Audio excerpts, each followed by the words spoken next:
आता एक तुम्ही गोष्ट लोकांनी सुद्धा समजून घेतली पाहिजे, नेत्यांनी सुद्धा समजून घेतली पाहिजे।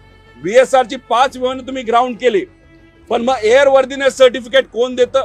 मेंटेनन्स हा वेळेवर होतो हे कोण बघत असतं? एअर सेफ्टीची जबाबदारी कोणाची? हे DGCA ची जबाबदारी आहे। त्यामुळे जर VSR ला तुम्ही त्या ठिकाणी चूक केली असं सांगत असाल तर DGCA सुद्धा त्या ठिकाणी चूक केली असं आमचं सगळ्यांचं मत आहे।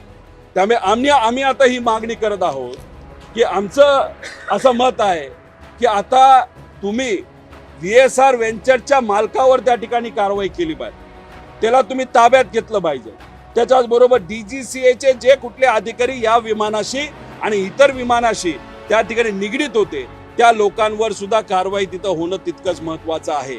एरो नावाची जी कंपनी या महाराष्ट्रामध्ये ज्यांनी त्यांच्या व्हॉट्सअपवर असं सांगितलं होतं की हा विमान उडण्यालायक आहे आणि त्या दिवशी इथं वेदर पण ओके आहे, आपल्याला विजिबिलिटी चांगली आहे, तेव्हा त्या कंपनीवर सुद्धा कारवाई झाली पाहिजे। आणि त्या ग्रुपमध्ये असणारे या राज्य सरकारचे जे कोणी त्या विभागाचे योग्य असे अधिकारी आहेत त्या अधिकाऱ्यांवर सुद्धा कारवाई करण्याची जरूरत आहे। कारण VIP जर आमचे अजितदादा तिथे ट्रॅव्हल करत होते मग तुमची जबाबदारी होती की त्या सगळ्या गोष्टींमध्ये लक्ष घेऊन ते खरंच विमान हे उडण्यालायक होतं का नव्हतं याच्याकडे सुद्धा तिथं लक्ष देण्याची जरूरत आहे असं आमचं त्या ठिकाणी मत आहे।